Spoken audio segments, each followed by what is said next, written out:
우리 어머님들이 궁금해하시는 수학책을 또 한번 볼까요? 수학 1-1 들어가면 가장 눈에 띄는 게 이겁니다. 수학 교과서와 함께라면 수학 공부가 재밌어요. 이게 핵심입니다. 여러분들 수학 공부 재밌으셨나요? 어떠셨어요? 공부를 하는데 특히 초등학교까지는요, 얼마나 잘하고 못하는가가 중요한 게 아닙니다. 아까도 말씀드렸지만 나는 늘 결과로 평가를 받아왔고 인정을 받아왔기 때문에 나도 모르게 결과 중심적인 사고를 하고 있는데 그게 중요한 게 아니고 재밌나? 잘할 수 있나? 신나나? 네, 이런 감정, 정서가 훨씬 더 중요해요. 학습에 있어서.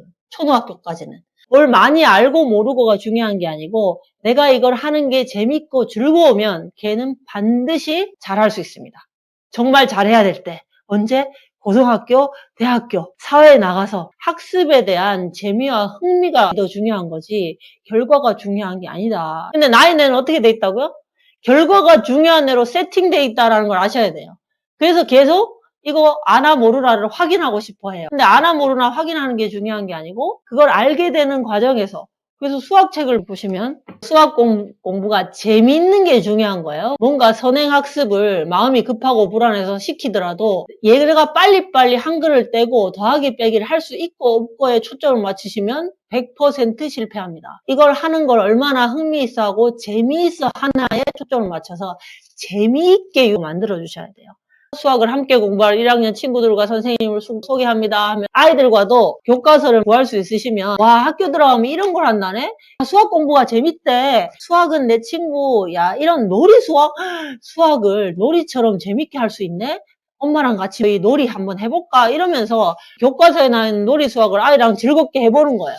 그럼 이 경험이 수업을 할 때 엄마랑 재밌었고 흥미있었기 때문에 또 이런 놀이를 하면서 자기가 이런저런 아이디어를 생각해내서 엄마한테 인정도 받았기 때문에 이런 게 다 자신감이 될 수 있잖아요. 그럼 1학기 때는 어디까지 하느냐? 50가지의 수까지 하네요. 1단원에 9가지의 수, 그 다음에 모양, 덧셈과 뺄셈, 비교하기, 50가지의 수. 네, 이렇게 하는데 여기 보시면 그림이 훨씬 더 많죠. 숫자보다. 덧셈과 뺄셈식에 대해서 했어요. 그리고 나서 여기 뭐가 있냐면 그림을 보고 이야기를 만들어 보세요. 이 앞단원은 덧셈과 뺄셈 하는 걸 다양한 사물을 가지고 덧셈식, 뺄셈식 만들어 보세요. 이런 걸 했는데 그 다음에 심화학습에서는 여기 교실의 상황을 보고 덧셈과 뺄셈식을 스스로 만들어 보고 스토리를 만들어 보래요. 이 부분이 여러분들이 앞으로 미래의 인재를 키우는 데 있어서 반드시 기억해야 될 부분입니다. 우리 시대 때는 문제에 대한 답을 정확하게 빨리 찾는 사람을 요구를 했어요. 그래서 우리가 시험을 그렇게 쳤죠.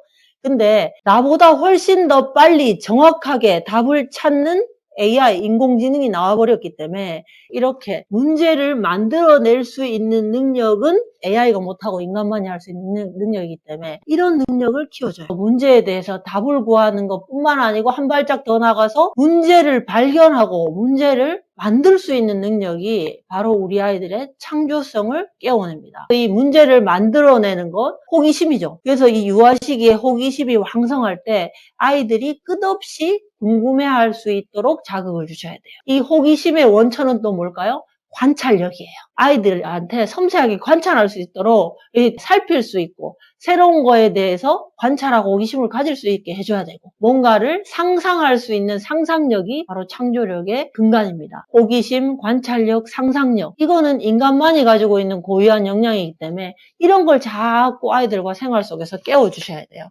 이야기에 알맞는 덧셈식과 뺄셈식을 만들어 문제를 내라 그러죠. 그 다음에 탐구 수학 해가지고 수를 세어볼까요 하면서 친구와 함께 모형으로 재밌는 모양을 만들어 보세요.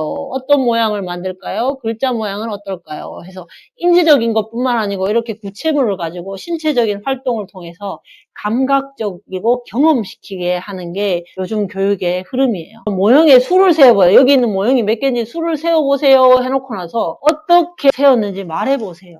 우리 때는 절대로 묻지 않았던 거죠. 우리는 그냥 이거 몇 개야 이것만 물어봤는데 그걸 어떻게 셌어를 물어보는 게 요즘 공부 방법입니다. 세 번째는 지금 내가 셌던 방법 말고 또 다른 방법으로 수를 세어보세요 라는 게 나와요. 이렇게 교육 흐름이 달라졌어요. 그럼 제가 이 말씀을 드린 이유는 저거 어떻게 수를 셌다고 얘기해야 되는 거야? 네, 이걸 답답해 하시라고 말씀드리는 게 아니고 이렇게 일상에서 끊임없는 궁금함과 다양성. 우리가 옛날에 구몬 수학 같은 거 하면 1 더하기 1은 2, 1 더하기 2는 그냥 이렇게 정답을 찾는 거에 연연했잖아요. 근데 이게 정답이 중요한 게 아니고 이렇게도 저렇게도 다르게 접근할 수 있고 다양한 접근 방법을 가지고 있는 아이들이 훨씬 더 유리한 세상이 됐다. 그래서 일상에서 다양한 경험을 하게 해야 돼요. 근데 내가 정해진 패턴대로 딱 그 경험을 하게 하면 아이들은 다양한 경험을 할 수 없죠. 어떤 상황 속에서도 엄마는 한 발짝 물러나서 아이가 어떻게 하나? 이런 상황이 접했을 때 어떻게 해결해 가나를 기다릴 수 있어야 돼요. 저도 엄마였기 때문에 어떤 상황이 되면 아이가 버벅거리고 어찌할 바를 모르면 우리 어떻게 해야 돼요? 이거 이렇게 해야지 하면서 다 정답처럼 줘버리잖아요. 네, 이렇게 저렇게 하고 방법을 알려주죠. 근데 그 방법에 대한 것도 이리저리 해보면서 자기가 터득할 수 있도록 여유를 갖고 한 발짝 물러나서 기다리는 거. 이게 바로 앞으로 미래 인재를 키우는 우리 부모님들의 마음가짐이 아닐까 이런 생각을 한번 해봅니다. 수학 익힘책에는 여러 가지 놀이하는 방법이나 이런 것들이 재미나게 나와 있어요. 그래서 이런 걸 하시고 국문이나 웅진 싱크비 학습지도 이 패턴으로 사고력 수학이나 이런 것들이 나오고 있잖아요. 그럼 그걸 시켜야 되나? 이렇게 생각하실 게 아니고 이런 다양한 관점과 공리가 되려면 일상에서 부모님들과 충분히 많은 대화와 의사소통이 일어나야 된다. 그게 중요하다라는 걸 말씀드리는 거고요.